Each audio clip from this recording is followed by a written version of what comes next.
Get ready to hear the truth about America on a show that's not immune to the facts with your host, Dan Bongino. All right, welcome to the Dan Bongino Show. Producer Joe, how are you today? It is always a pleasure to be here. It is. And thank you again to the audience. Terrific numbers for a Monday after Easter yesterday. I want to show you something quick. Yeah.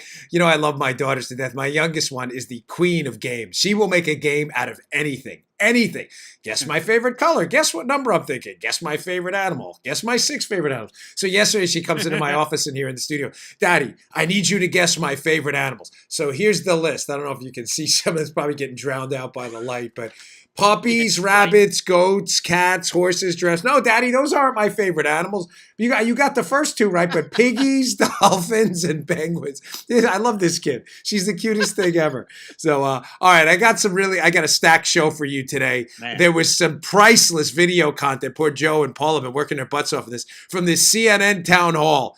And when I say priceless, I mean disgusting. From the Democrats running for president, it ranged from outright lies to just pure, unadulterated insanity. I am not kidding. Stay tuned for that. And a killer hit by Lindsey Graham on the Hannity show, which vindicates everything we've been talking about. All right. Is that a tease or what? You're not going to be disappointed. Today's show brought to you by our buddies at My Patriot Supply. Let me ask you something. What are you doing when you prepare? You insure your house, right? You insure your car. You insure your health. You install antivirus software. You put smoke detectors in your house. You're preparing. That's what you're doing. You're preparing in advance. You're not waiting for an emergency. You're preparing to ensure your computer isn't hacked, that you can escape a fire in your house, God forbid it were to break out. This makes sense for building a food insurance plan as well. Go to my friends at My Patriot Supply. Why would you not insure your food supply? That makes no sense. Insure your food supply. God forbid something happens. I was reading this article today on Drudge about a Carrington event or something like that, with the interaction of cosmic rays with the aurora borealis. No, seriously, and how this event could wipe out the electrical grid. It's on Drudge right now. If you think I'm making this up, God forbid the food supply for 3-4 months was disrupted. What would you do? The best way to prepare is with My Patriot Supply. Grocery shelves would be empty. You know it. I've been encouraging you to do this for years. I live in a hurricane zone. Everybody does this down here. A 2-week food kit is a must-have, and it's a great way to start. Order a few at a special price of only $75 when you go to my special website, preparewithdan.com. These food kits include meals that last up to 25 years in storage. Prepare yourself so there are no surprises. Preparewithdan.com. That's preparewithdan.com. Preparewithdan.com. Go check it out. All right, let's go. So last night, CNN's town hall degenerated into they had, I think, 5 candidates there: Buttigieg, Harris, Amy Klobuchar, Bernie Sanders, degenerated into a series of absurdities. I had a tough time distilling it down to clips and stuff, but on a very serious note, I'm not going to play the video clip from, because it's all over and you're going to see it on TV, and I've got a couple other ones I want to get to. But Bernie, at one point, Bernie Sanders, is asked a question by an audience member about giving felons the right to vote while they're in jail. And the woman in the audience asking the question very respectfully asks, well, what about, basically savages in jail like the Boston bomber? And Bernie gives this answer and basically says, yes, like the Boston bomber should have the right to vote from prison, the one that's still alive. Put up that picture for a moment. This is a photo here, folks, of this savage. I'm not even going to mention this disgraceful piece of human waste getting ready to plant a bomb next to an 8-year-old boy hanging on a piece of bike rack, there with his parents on a beautiful day on April 15th years ago, getting ready to watch the race. It's circled. I want to hat tip Jack Posobiec, who put this out there on Twitter. This animal, this human excrement, placed an 8-year-old, a bomb near an 8-year-old. By the way, and many others as well. I don't mean to diminish what happened to them either. Put a bomb filled with shrapnel, nails, marbles, to penetrate the flesh of innocent human beings in an 8-year-old child. I want you to remember this. Bernie and his buddies out there want this savage to have the right to vote on what happens to your money, your health care, your community safety. I mean, listen, there are political fights, and I get it. It's hard to take any kind of political tinge off my show. I think you all know where my ideological allegiances are, folks. But when I tell you this from the bottom of my heart and with complete candor, this is what I'm telling you is not political. In other words, my goal here is not to hurt Bernie politically. My goal is to hurt Bernie morally and ethically with regular, normal, rational, sane people who have to be looking at this saying, that's not us. Listen, I get it. And that may somehow venture into the political realm, but that wasn't my goal. My goal with this is what is happening to our country. Like, I want you to sit on the couch with your kids like you do now and watch some of this stuff and look at your 7-year-old, like my daughter, and my 15-year-old as well, and say, Isabel, Amelia, what you just heard up there, no matter what you do when you get older, to my daughters, you will find your own political way. I think I've done my best to guide you, but you'll find your own political path later in life. But regardless of what you do and what you vote for and what your politics are, I'm not making a political argument to you right now about this guy. I'm making a moral and ethical argument that is not us. We in this household and in your household, we don't do stuff like that. We don't support voting rights for people who try to assassinate 8-year-old kids with shrapnel bombs. I don't care what your kids' names are, Frank, Bobby, Maria, whatever they are. You turn to them at some point. I humbly and requestfully ask, and you explain to them, regardless of what you do later in life, that right there is not who we are. That is not who this country is. That is not what our faith represents. That's not what our family represents. That's not what the neighbors in my community represent. That right there is not us. You want to vote Democrat later? Fine. You support whoever you like. But that guy right there, that is not us. Kamala Harris jumped on that bandwagon too. That is savagery. We are civility. Unbelievable. Unbelievable. Paula, when we go out today for the show, when we end, can you throw that picture up again? I just want people to see that picture again. YouTube.com/Bongino if you want to just check it out. But it's on my Twitter as well. And I think I described it pretty well for you. I want people to remember that. You want that guy voting for president? What a disgrace. Got to be kidding me. All right. Speaking of insane videos, basically everywhere liberals take over, they wind up burning the place down. Now, Joe knows this very well, living right outside of Baltimore City, where there hasn't been a Republican elected to the city council in Baltimore, Joe, since 1939. They haven't had a Republican governor since Agnew, Spiro Agnew. Republican mayor, forgive me, since Spiro Agnew. Wherever liberals monopolize a place and monopolize political power, you can expect the economy, the healthcare system, the education system, the transportation system, the roads and the bridges to have significant problems. It's just the way liberals are. Big government carries with it big problems. Big government, big problems. Small government, small problems. I live in Florida, where government, relatively speaking, relative to the population of the state, is very small. And the state is run very efficiently. I know that because I live here. Mm-hmm. Well, it's not just that they ruin the healthcare system, the education system, and the economy of the places they monopolize. San Francisco, right now, is being turned in live time into one big outhouse. This is one of the more disgusting maps you will ever see. I want to play a video clip here. And you can hear the audio of local broadcasters in San Francisco documenting a human waste map, we'll call it, of people defecating in the street. This is not a joke. Ladies and gentlemen, this is not an SNL skit. No. This is a real news clip, right, Joe? I sent it to you. Paula has it too. Yeah. This is a real news clip of a human waste. For those of you listening on audio, please check out the video later if you want to see it. There's a photo of the human waste map. It is horrifying. Play this cut. The map shows just how dirty the streets of San Francisco are becoming.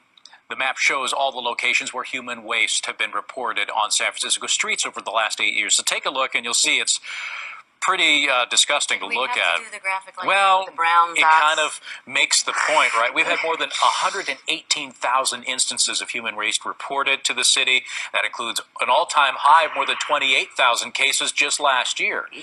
The map was put together by the data company The Open Book. The neighborhoods with the most cases include the Tenderloin, south of Market, Mission District, Potrero Hill, and the Financial District. I've never winced looking at a graphic where you're like, yeah, that. Joe, the Tenderloin. I was unfamiliar with this neighborhood in San Francisco, but that certainly gives the Tenderloin a new meaning, doesn't it? Listen, for you residents of the Tenderloin, I feel for you, brothers and sisters. I really do.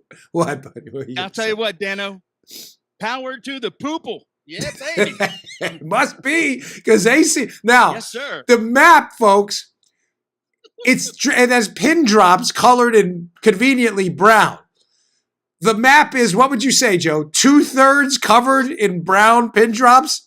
It's Yes. It's quite gross. Some black sections where it's really concentrated. Yeah. Where where it's really right, where the overlap is so heavy, the brown is turned black. Yeah. Folks, this is liberalism at its finest, and by its finest I mean its worst. Wherever they monopolize power, and the big government takes over, and there is no accountability whatsoever, this is what you get. I just wanted to throw that in there because it's just so epidemic, and yet liberals will continue to swear that they're in it for the little guy. You have a place like San Francisco, Yeah. with a nearly endless pool of wealth, Joe, endless pool of wealth from Silicon Valley up there, and all these tech companies that can't even manage to clean the streets of human waste. It is unbelievable. It makes you wonder, what are people doing? What are people doing? Can you even, Joe, I know where you live. I lived up there. Can you imagine driving down the street and some guys dropped trow on the corner? The cops would be on that in a minute. I mean, I can't even imagine that. You're coming out of the gym and you look to your left, you're at the traffic light, you're waiting for the turn signal. Oh, there's a guy. What is he doing? Is that guy flexing his hip adductor muscles? Is he doing deep squats? Wait. Why is the upper portion of his pants look that skin color white? What is that? Does his pants have a crack in the back? Wait, that's a caboose. Is that his butt? Is he squatting? Oh, no, he must be. It's a new form of yoga. I get it. It's half pants down yoga, where you swept, where you sweep the iliopsoas muscles and the adductors. So he's what is it? Oh. What is he doing? I can't even imagine this. But in San Francisco, this apparently is an everyday occurrence. Oh, but yeah, Libs, don't worry. You're in it for the little guy. You're doing a great job managing San Francisco and all that well. Now, 2 thumbs up. Nice job. I just did the Joe Biden 2 thumbs up. 2 thumbs up. All right, moving on. So last night, Lindsey Graham appeared on Sean Hannity. And really kind of dropped a big megaton bomb on the whole Spygate thing, which we've covered extensively. You know what? Let me just play the cut of Graham. And I want to explain to you how us, along with many others, we're not the only ones, appear to have been entirely vindicated. There's no way Graham said what he said on Hannity last night, Lindsey Graham, U.S. Senator, looking into this, without having some knowledge about what's going on behind the scenes. Play that cut. Well, there's before and after the campaign. Before the campaign, I want to find out, did George Papadopoulos, was he working with the Russians, or did they plant in his mind that the Russians had Hillary Clinton's email? In other words, did the knowledge about Russia and the Clinton emails come from somebody other than Russia? Oh! I'm sitting there with Paula last night. I'm getting ready to do Ingram, where I debated Chris Hahn. Chris tried to interrupt me again last night. I had to put a stop to that. I'm getting tired of that. I was like, no, not tonight. Time out. I'm going to finish my point. Thank you very much. Pipe down over there, okay? So I'm getting ready to go on Ingram. And, I do them from my office studio. So it's 25 feet away from my couch. But I'm watching Hannity. I look at Paula after that Graham appears. I'm like, there it is. We have been vindicated. What have I told you from the start of this case? And I just covered this last week with the unanswered questions section. What are the still open unanswered questions from the whole Obama administration spying scandal? Because that's what that is now. Forget the collusions, that's dead. Collusion gate is over. Collusion gate is collusion gate for the media, how they managed to get hoaxed by it. That's the only collusion gate. Yeah. The real story now is Spygate. And my first book dives deep into this, how, ladies and gentlemen, this was a setup the whole time. There is no way Lindsey Graham, who is on the Senate committee looking into this case, said that last night and just pulled it out of his caboose San Francisco style. No way. You like that? There's a reason he said that. Folks, if you've been listening to this show for the last year and a half, I told you, and I said last week, this unanswered question. The keys to the kingdom in this case are all centered on Joseph Mifsud and Papadopoulos. The interaction, if you want to rewind, listening or watching the show, that Graham's referring to. In April, this Maltese professor by the name of Joseph Mifsud, remember the names. I always say that. It's the key to investigating cases like this. You have to memorize the names because they creep up. Joseph Mifsud meets with George Papadopoulos, who's a Trump team foreign policy advisor at the time, and he is the one who allegedly tells Papadopoulos, this is key, about the Russians having dirt on Hillary. Ladies and gentlemen, do you understand this was the Democrats, the FBI, the media, and the Obama administration's entire case? This is it. How is that? Because just days later, Papadopoulos, this Trump team member, according to the FBI story, and I'm using air quotes because the story's false, tells an Australian diplomat, Alexander Downer, that the Russians have dirt on Hillary. By the way, a story denied by Papadopoulos and Downer, but that's the FBI story, which is nonsense. So therefore, the Democrat version of events, in conjunction with their media hack buddies, is what? This Russian-connected guy, Mifsud, told a Trump team member about emails, who then passed it on to someone else, a diplomat, and that's how we found out about it, the FBI. That story, ladies and gentlemen, is not true. It's not true. It is false. I'm telling you that Mifsud, I've been telling you for eons now, was not a Russian asset with regards to this specific interaction. Mifsud's connections are to friendly intelligence agencies. I've called this the push-pull theory, that the information was constantly pushed into the Trump campaign about Russians, not from Russians, but from Hillary's people and people connected with friendly intelligence agencies, friendly with the Obama administration, looking to set up the Trump team so that they could pull the information out later. I'm not sure this analogy makes sense. I've used it a lot, and sometimes people email me a little confused. Joe, I hope you get it. If I want to frame Joe, frame him up for a bank robbery he didn't commit, I can have someone knock on his door repeatedly. Hey, Joe, you want to do a bank robbery? After like 15 or 16 times, where Joe says no, if Joe goes to a friend of mine who's working with law enforcement and says, hey, this guy keeps knocking on my door, but a bank robbery. Look, collusion to rob a bank. We got Joe. Meanwhile, Joe's like, what are you talking about? I didn't talk about robbing the bank. This idiot keeps knocking on my door. It was a push information into the Trump team operation to pull it out later to make the Trump team look like middlemen in a conspiracy to cooperate with the Russians. But ladies and gentlemen, in a conspiracy to cooperate with the Russians, where the Trump team were alleged middlemen, there have to be some Russians. Where are the Russians? Here's a Russian. There's a Russian. Show me. Remember? Show me the Russians. We need a phone. Jerry Maguire. Oh, here, hold on. I got a desk phone here. Here's a desk phone. Good. Show me the Russians. There, you hear the show me the Russians, Jerry. Show me the Russians. Remember that scene from Jerry Maguire? Yeah. Show me he's on the phone with Cuba Gooding Jr. Rod. There was his Rod something. I forget.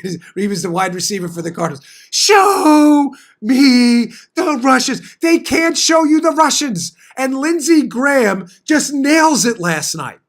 He says, in essence, who was Papadopoulos dealing with? Was he dealing with a Russian-connected guy, or was the information pushed into him? Forgive me, I forget the exact word he used, but it's the equivalent of pushed into him to be taken out later. A theory based on significant evidence we've been literally pushing to you on this show for a year and a half or more. The Mifsud thing is a setup. He was framed. The Trump team, the Obama team, tried to frame the Trump team through Hillary and others in an effort to constantly push information about Russians into the Obama administration, DOJ, and FBI, launder said information to have hopefully the Trump team pull it out later, have the Obama team pull it out later from the Trump team to portray them as middlemen. Folks, there are many unanswered questions, and I addressed them in book 2, Exonerated, which I appreciate everybody picking up. Their pre-sales have been incredible, so thank you very much. We're almost done with it. Mm-hmm. The key unanswered questions here: who were the private contractors in the FISA court reveal in April that were probing the NSA database? Was that Fusion? That's what. But the biggest unanswered question at all is, who the heck is Joseph Mifsud? If Mifsud is not connected to the Russians, we have the most significant framing entrapment scandal in U.S. history. Maybe the biggest political scandal in U.S. history. Folks, this is a big deal. A huge deal. And when the Mifsud's contacts start to come out, this is a lot of the TikTok I believe Hannity's talking about. That's when this case is going to get really hairy. Because now not only is the whole collusion story a hoax, because there were never any Russians to begin with. Show me the Russians. Not only were there no Russians, but people pretending to have contacts with Russians were really connected to our intelligence agencies, through friendly governments trying to help the Obama administration take out the Trump team. Man, is that a dipsy-do flipperooski? Is that a scandal turn on its head? Look, we've got them colluding with the Russians. Actually, you got the Obama administration colluding with Western intelligence agencies to nail the Trump team. Talk about night and day. That's not just the crime didn't happen. The crime didn't happen, and we exposed the crime you guys did, the Democrats. That's why I said, that's even Chewy knows it. That's why I said last night on the Laura Ingraham show to Chris Hahn, I'm like, Chris, you have no idea how badly this is going to boomerang. Before I move on, let me give you one last piece of advice to the Democrats. There will be no mercy here. No mercy. I did an appearance on Michael Knowles. He was filling in for Ben Shapiro's show yesterday, and I was talking with him on the radio. And Knowles said to me, do you want to let this go on? What do you think politically is the better move, to Trump to let it go or to prosecute them? And I said, I'm torn. You may be like, Dan, you're torn. What are you, crazy? You wrote the book, Spygate. He said, why would you not want to prosecute? I'm not saying that. I just told you we should be no mercy. Make no mistake. But I walked through with him things we have to legitimately consider. There's a camera guy at Fox I really like, this guy named Dave. And I was getting ready to do a hit on Tucker, and I had this conversation with him. I'm just asking you to think about this. Let's not be liberals and say dumb things like Bernie. I want the Boston bomber to vote. Idiots. What a dope. So stupid. Let's think this through. I told you my conclusion. But your options are this. Does Trump go through 2020, forget this stuff, focus on his huge successes, the economy, the courts, getting rid of the individual mandate with Obamacare, regulatory reform, and move on from this, focus on those issues, and potentially sail to re-election? Option 2, does he focus on this, even though a lot of people in the American public are tired of Russiagate, on the Democrats, they're not tired of the Spygate scandal, and risk alienating some people in the middle? And I said to Michael, it's a fair question to ask. My answer was clear, though. Joe, we've tried this in the past. where we ceded ground to Democrats thinking, you know what? It's a political advantage for us to let them win on this. Do you know what I'm talking about, Joe? I'm talking about the culture wars. We remember, Joe, abortion. Let's not talk about that. Republicans, just stick to the economy, the babies and life and stuff. That's not a big deal. It's not a big deal. Terminating life in the womb. Who cares about them paying taxes? They're not alive. Like, if we can't defend life, are you kidding me? But that was a legitimate argument. Immigration. Don't even open borders. Don't even worry about it. It's free labor. No, it's not free labor. It's not free labor. It speaks to a decimation of the rule of law when anybody, anytime can just violate the law, while people who come here the right way and want to contribute to our economy, our culture, our country get sidelined. Well, what does it say to them? My own wife who came here legally, like, well, what does it say to her? Hey, you know, I just come here illegally. It doesn't make a difference. We seeded this culture war. Remember that? And now what happens? I said to Michael, and he was great on it. I said, what happens is what happened to Michael Knowles.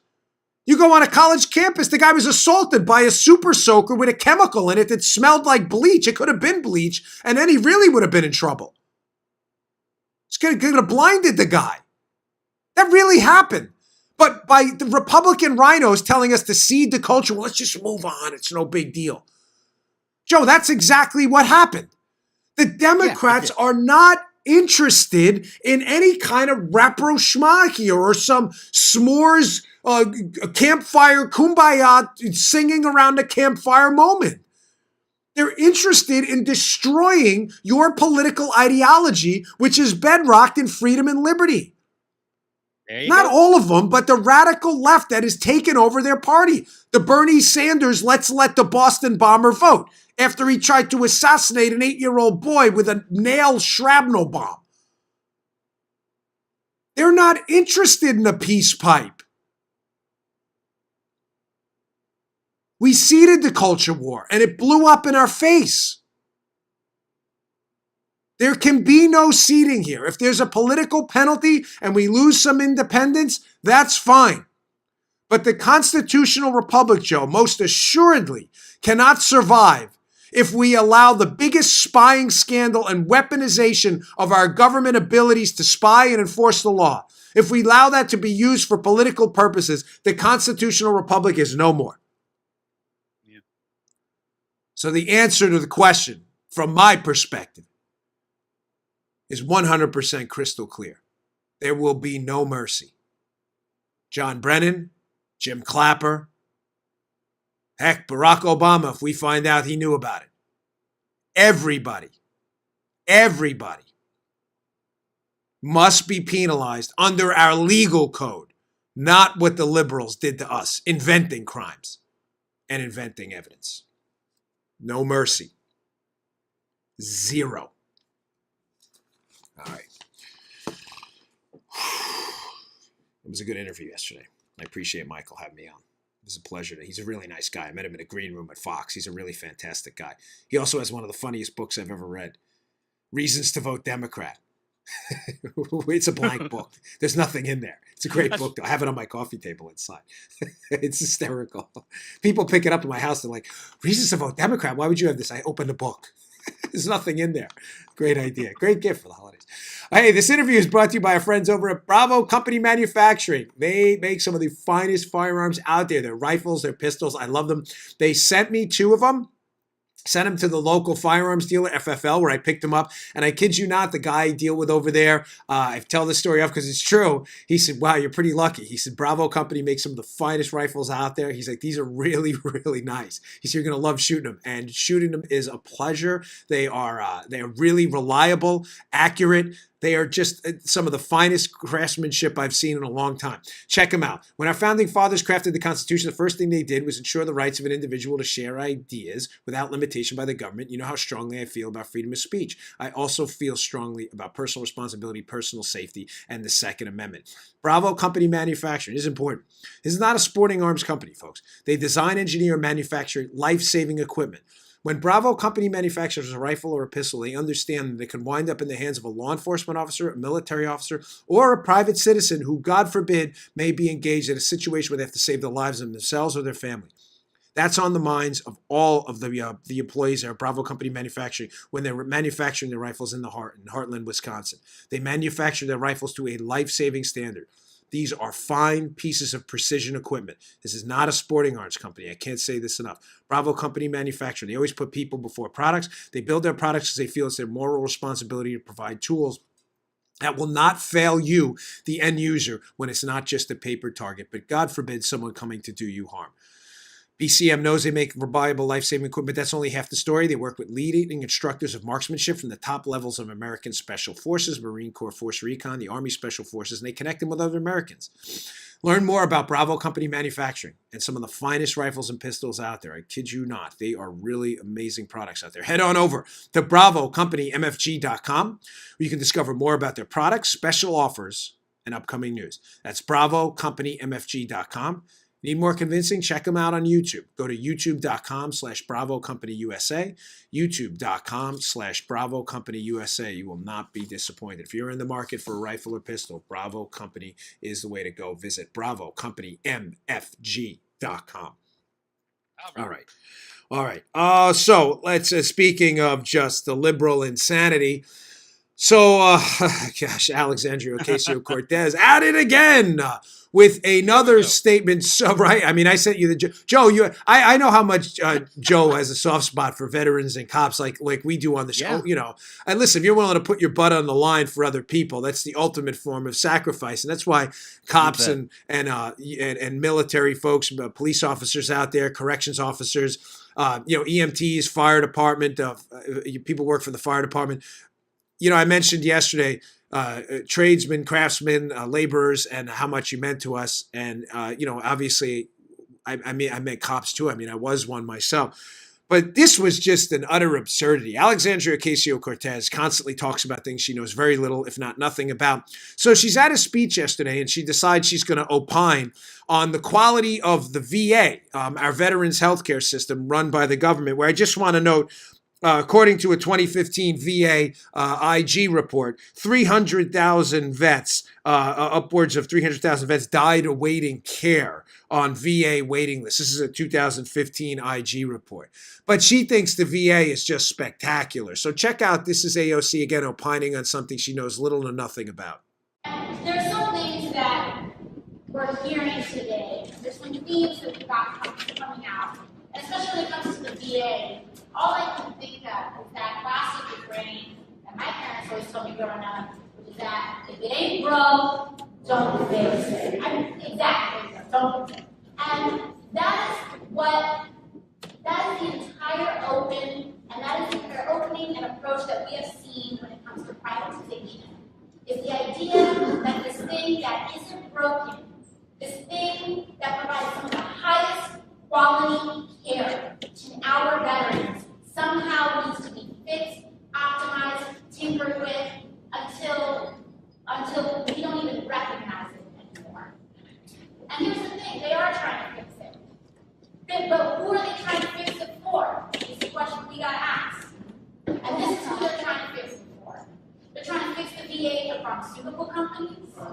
They're trying to fix the VA for insurance corporations. And ultimately, they're trying to fix the VA for a for-profit healthcare industry that does not put people or veterans first. And so we have a responsibility to protect it. Is there a more out-of-touch political figure on the scene today than Representative Ocasio-Cortez? I'm serious. Well, maybe Bernie, after that absurdity opening up the show, that grotesquely offensive statement about the Boston bomber. I'm not sure. It may be a competition here. But in the middle of that, I'm not sure if you caught it. She says the VA, if it's not broke, don't fix it. Did she miss the internationally publicized scandal just years ago under the Obama administration about the VA waiting lists? Where veterans, the best of us, the people who put literally their lives on, not figuratively, people who have died, people who have come back wounded, the wounded that come back, people who come back who've served, who have medical issues, need health care, have died on waiting lists. They died. This was not you can Google this. You're a member of Congress. You can Google this. There are families out there who've watched people go into combat situations and serve in our military, who are now sitting around at Easter dinners with an empty table because their loved one is dead because they were on a waiting list. This isn't a joke. It's not some kind of hyperbolic, exaggerated story for effect. They're dead, Miss Ocasio-Cortez, dead. In a box 6 feet under after serving you and our country and everyone else so you can go up there and give speeches and not have to worry about political attacks and a foreign invasion. Did you miss that story? Did you miss the 6 months of coverage about the waiting list at the VA? Did you miss the GAO report where the VA was flagged as a high-risk agency for gross mismanagement? You missed the thousands of lives thrown away, evaporated, gone, because they had to sit on a waiting list because the government couldn't get its head out of its collective caboose? Oh my gosh, how out of touch. If it's not broke, don't fix it. They're dead. People died. Again, I have been very fair to Representative Ocasio-Cortez. It's very hard to win a seat in Congress. I know, I ran. But you have to know stuff now. People listen to you. She's got millions of followers on Twitter who hang on her every word, who now are going to believe that the VA isn't broke, so there's no need to fix it. Like to fix what? What are they good at? Coffin making? People died. She doesn't know anything. And the people hang on her. And I don't care that she's 29 or was a bartender. I really don't care.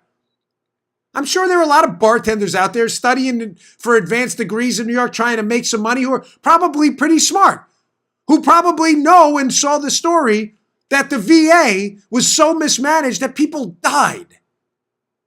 But she's not one of them. It's not because she was a bartender because she's 29. It's because she doesn't know, or she does know and she's lying. It's binary, folks. Either AOC doesn't know anything and talks about it anyway, ignorantly, or she does know that veterans died, and she just ignores the problem completely as if the snuffing out of their lives on a waiting list is entirely irrelevant to her advancing her political agenda. There is no option C. Either she doesn't know or she does know, and she is a liar, stomping on the graves of people who died for a political agenda. This is gross. It's got nothing to do with her age. I'm telling you, I know a lot of 29-year-olds who are really smart. Yeah. She, on this issue, is not. On the economy, she is not. On healthcare, she is not. On world history, she is not. On foreign policy, she is not. There are interviews with her, with Margaret Hoover. Can you tell us about the situation basically in Israel and with the Palestinians? She's like, well, I'm not really that well versed on foreign affairs. Okay, just don't talk about it then. But she talks about things as if she has some deep body of knowledge and she knows nothing. If it isn't broken, don't fix it. My gosh. All right. Moving on. Speaking of more liberal lies, like I told you, Les is a stacked video audio show today. Yeah. This CNN town hall was just an endless parade of lies and nonsense. That AOC thing was not from the town hall. That was from something different. But we had the Bernie Sanders let the Boston Marathon Savage vote clip. Now, this is another one from Kamala Harris, running for president, senator from California, where she just makes something up, okay? Yeah, but let me just give you some background on the clip. So the NICS system, the National Instant Check System, which when you go to buy a firearm, it's basically you fill out the form. They check you in that system to make sure you're not a prohibited possessor. Dishonorably discharged, domestic violence, felon, in the country illegally. If you bought a firearm, you know what I mean. You fill out the form and they check you in the check system. So Kamala Harris, in trying to take a cheap political shot at Donald Trump, gives this answer I'm about to play in the CNN town hall when asked a question about the Trump administration firearms. And she insinuates that, gosh, this Trump is so bad for gun laws and everything, and so bad for gun control. Look, he took 500,000 people out of the instant check system that wouldn't have been able to buy guns. Oh my gosh, check this out. Part of what has happened under the current administration is they took fugitives off the list of prohibited people. I put them back on the list, meaning that fugitives from justice should not be able to purchase a handgun or any kind of weapon. So that's what I do. Would this be your first executive action as president? Well, it depends on what else happens. That would be Depends on after what the 100 days. That'd be after 100 days. Let's see what happens in the first. Hat tip Ryan Savidra for that clip, by the way. Okay, so again, this is I have a check out my notes. I have it like blocked off. You see those lines on it? I have it blocked off into like Spygate stuff and then just general liberal stupidity stuff. So in the liberal stupidity, I had the Bernie story, and I don't know how to like bounce back and forth because there's so much juicy material. I had the AOC stuff. On this one, on Kamala Harris, let's just establish what she said to show you how liberals just, again, like AOC, either one, don't know anything, or two, they do, and they're just lying to you. And people clap. This is great. Donald Trump did not take 500,000 people out of the gun check system to allow them to buy guns when they were prohibited. But somebody did. Play this cut of Democrat Senator from California, Dianne Feinstein, questioning a senior official at the FBI about who exactly took those 500,000 people out of the gun firearm purchase check system next. Check this out. It's my understanding that under federal law, fugitives cannot legally purchase or possess guns. We've heard from local law enforcement that the Justice Department has issued a memo that forced the FBI NICS background check database to drop more than 500,000 names of fugitives with outstanding arrest warrants because it was uncertain whether those fugitives had fled across state lines. Mr. Bowditch, can you describe why this determination was made by the Justice Department? Yes, ma'am.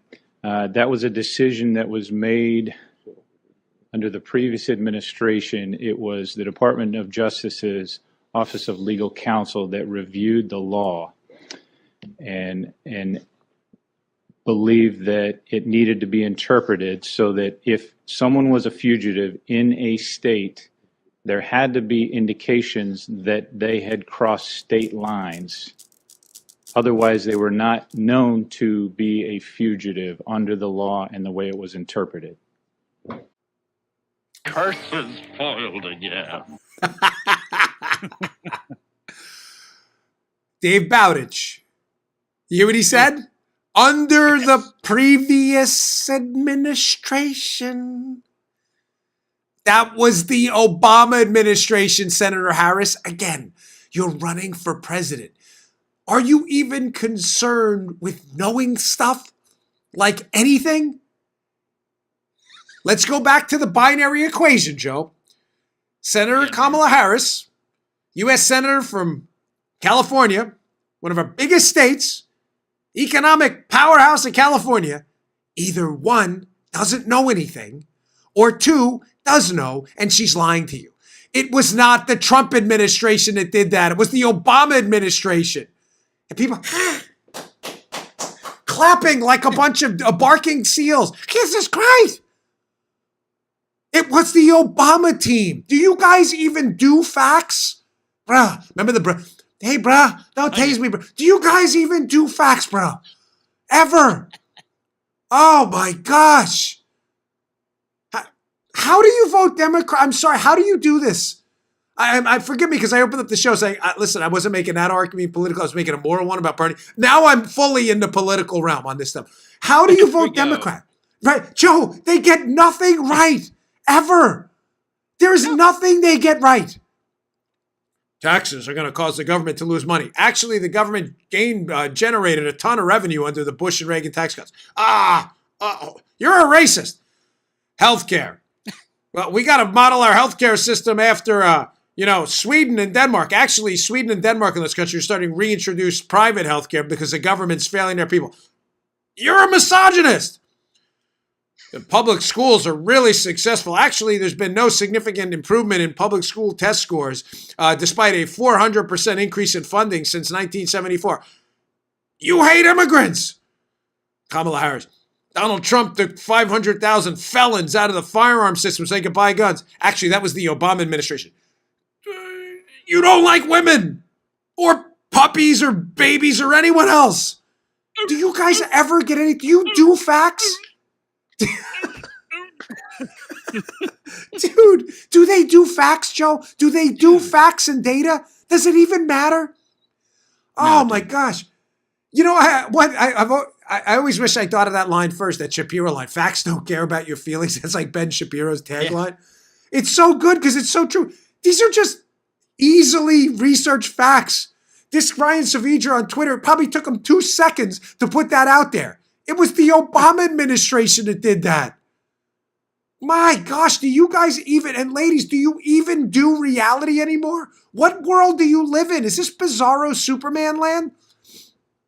Is this the George Costanza Seinfeld episode where the Brian Stelter, George Costanza, where he goes and does everything backwards and you think it's going to work out? Remember, he like curses out the boss and gets a promotion. It's not going to work out that way. You curse out the boss, you're going to get fired. You have to start doing facts. I will be here for you on this show with Joe and Paula to pull video because I assure you, this next year and a half of this election cycle, this is just the beginning, folks, is going to be full of mistruths, outright lies, deception, gaslighting. It is going to be the Democrat model from this point on. They are going to lie about everything. But don't worry. I've got you prepared on the show. Which reminds me, by the way, please go pick up Matt Palumbo's book. He writes for me at my website. He's the smartest researcher out there. He has a book available now. It's coming out very shortly for pre-order on Amazon. I wrote the forward to it. It's called Debunk This. You've probably read the Debunks This section of my website. He does all of that. He is the finest researcher. He debunks every stupid liberal myth you've ever heard. He writes in one book. It is your pamphlet for the next election. Do not go anywhere without ordering Matt's book. Matt Palumbo, Palumbo, like Pal Umbo. Debunk This. It's available on Amazon. Get it, pick it up. You do not vote without reading this book. It's your guide to debunking stupid liberal myths. Debunk This. Go check it out. Available on Amazon. My buddy Matt does some great work for him. Check out Debunk This on the website. My wife's reminded me I got to one more ad. Thank you, Miss Paula. Always good. Keep me on track. Last week, I almost forgot one. Right, Joe? I was so into the show. I just we got to pay for the show too. All right. Last ad. This is great company. We love Genucel. Everybody in the family uses it. I got to use it too. TV. You can't have like your skin falling apart. My mother-in-law loves it. You ever see my mother-in-law? She looks so young because of Genucel products. You ever say, hey, I wish this double chin would just go away? Well, this Mother's Day, your wish is our command with Genucel's outrageous Mother's Day sale. It is outrageous. They are giving you so much money off on this. Double chins, sagging jawlines, and turkey necks, Joe loves that, are real problems. Until now. Yeah. Introducing the new Genucel jawline treatment formulated with MDL technology. Here's an email we got from Robin from Lubbock, Texas. I put the jawline cream on my neck 2 or 3 days ago. It's the best my neck has looked in over 20 years. Several people told me my face looks young. I am blown away. Sure, you could do expensive or harsh treatments to look younger, but why would you do that? From now until Mother's Day, the Genucel jawline treatment is yours. Absolutely free when you order the classic Genucel for eye bags and puffiness. And with its instant effects, see results for the first 12 hours. I've had to use this stuff a couple of times for early morning foxing, for instance. You don't want those puffy eyes, you're tired. And it's guaranteed or your money back. Go to Genucel.com. That's GENUCEL, Genucel.com, or text YOUNG. That's how you'll look. To 77453. Text YOUNG to 77453. A surprise Mother's Day premium gift with all orders. Text YOUNG to 77453. Or visit Genucel.com. That's Genucel.com. Okay. Getting back to our just crazy liberal ideas. I don't even know this guy's political ideology, but this is one of the craziest things I've ever heard. There's a story up at the Blaze about the Dallas Attorney General. Headline, Dallas DA says he won't prosecute low-level crimes like theft and felony drug possession. It's not a joke. I'm not laughing. It's a story from April 21st, 2019. I had it up in yesterday's show notes. Please check it out. So the Dallas AG, what is his name? John Creuzot. John Creuzot. I had to look it up. I wrote it on I was going to get to it yesterday. Is now not going to prosecute these low-level crimes is the essence of it. Even things like property theft. This is insane.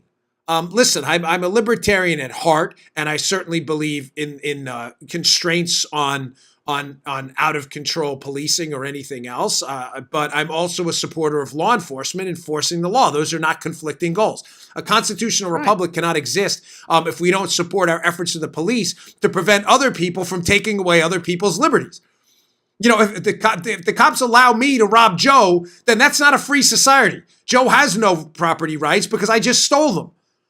This is insane. This decision is insanity. I don't know what the Dallas Attorney General is thinking or why the people of Dallas would vote for a guy who did this. But I want to just give you a little bit of insight from my experience as a police officer and a police cadet from 1995 to 1999 with the NYPD. And the reason I believe my experience is a little bit unique in this, at least in this talk space here, is because I lived through the transition in New York City from that model to the broken windows model of policing. Now, I know Joe enjoys this stuff. Joe likes when we talk about the police stuff. I lived through it. When I first got on the police department as a cadet, we were getting away from decades of New York City, a policing model, where I kid you not, ladies and gentlemen, the model was you basically turned a blind eye to low-level crimes like the Dallas Attorney General does. The thought process there, so I can explain it to you, was, listen, we need our officers out there on patrol, and if you arrest someone for smoking a joint in a high-crime area, Joe, that police officer is taken off the streets for upwards of 4 to 5 hours to process the arrest, maybe gives them a desk appearance ticket or whatever, the man or woman arrested. Okay. But you're not there to stop the rape or the robbery or the burglary or, God forbid, the murder, the assault. You're not there to stop that. And, you know, at first glance, that may seem to make some sense. You track me here. This is important. Yeah. Bring in the guy smoking weed or the woman, and you're not out there to stop that murder or assault. Ladies and gentlemen, what was the problem with that line of thinking? Joe gets to cheat because he already knows it. The guy smoking the joint is the guy who's involved in the rape or the robbery or the murder. An overwhelming number of times. The theory adopted by Jack Maple and others in the New York City Police Department, who was the first deputy commissioner at the time, was called broken windows. That when you let a window break in the community and you don't replace it, relatively minor, right, Joe? A broken window? Yeah. It leads to a perception of chaos in the community and disorder that infects the entire community and eventually leads to some form of civil breakdown and a threat to public safety. The idea is if you fix the window right away, a minor problem. In other words, if you arrest the weed smoker or the turnstile jumper and you stop them at the scene, that is the guy who's going to be the rapist or the murderer or the burglar. I lived through this with the NYPD. It was, ladies and gentlemen, those New York City cops listening who lived through it too, you remember this. Because in the initial stages where they pushed for this, the Jack Maple and others said, no, you guys are now going to go out and you're going to lock up low-level people. When we used to bring in people for turnstile jumping in the 7-5 and the 3-2 precinct in northern Manhattan near Harlem, I'm telling you, the desk guards, they were sergeants on the desk at the time, it's, you know, the desk sergeant, would look at you like you were crazy. And we were like, I thought we were supposed to do this. Desk sergeant would be like, right. You're bringing me in a guy smoking a joint or jumping a turnstile? Like, are you serious, dude? Get back in the street and go get the bad guy. This took a long time. It took years to transition. But when they finally did in the mid-90s, and they transitioned fully to broken windows, in other words, bring them in. You break the law, bring them in. You're caught defecating in the streets, to circle back to San Francisco, bring them in. What happened, Joe? Eventually, the defecator was the burglar. And if he's in jail, Joe, he's not doing what? He's not burglarizing the house. Burglaring. Yeah. He's not burglaring. He's defecating. And he's doing it in a bathroom in a jail cell.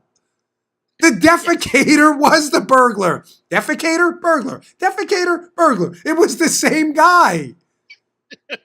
It was a genius theory of policing.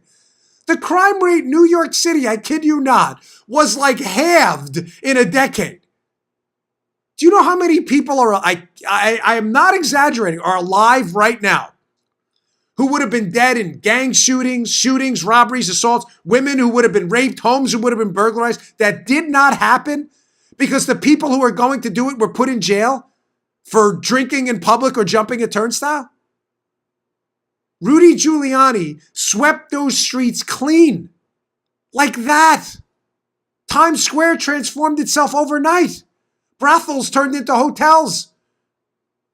Porn stores turned into the Disney store.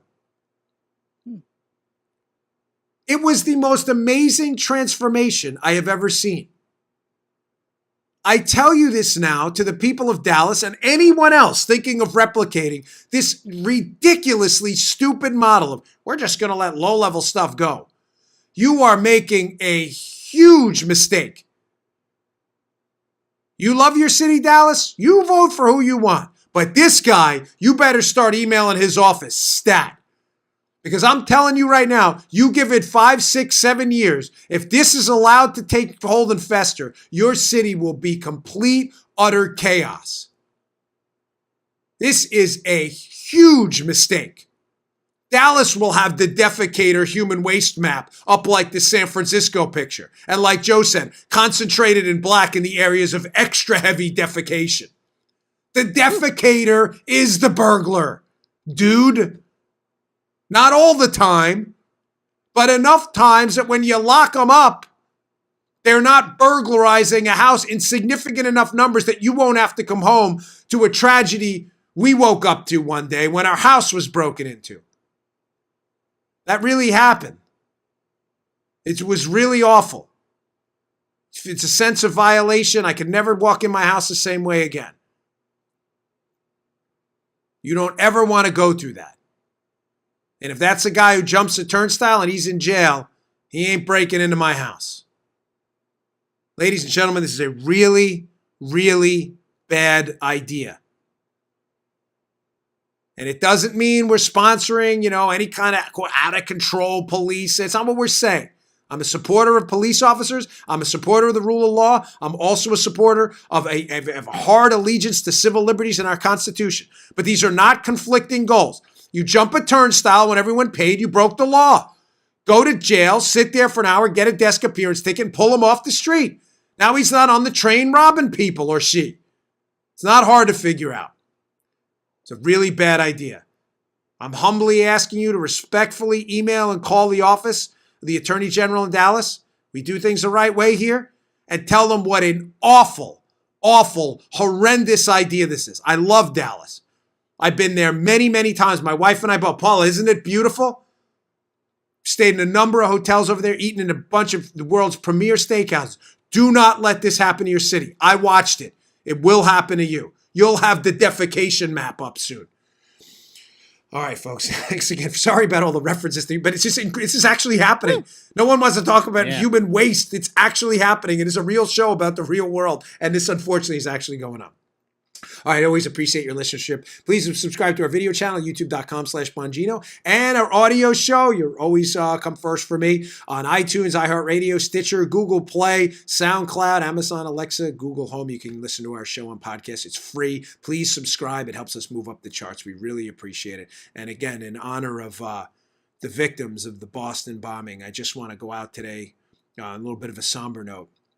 You didn't deserve this, and you certainly didn't deserve Bernie Sanders recommending it the guy who killed your loved ones and maimed others. He doesn't deserve the right to vote in this country. You're lucky he deserves the right to live. We'll leave it at that. I'll see you all tomorrow.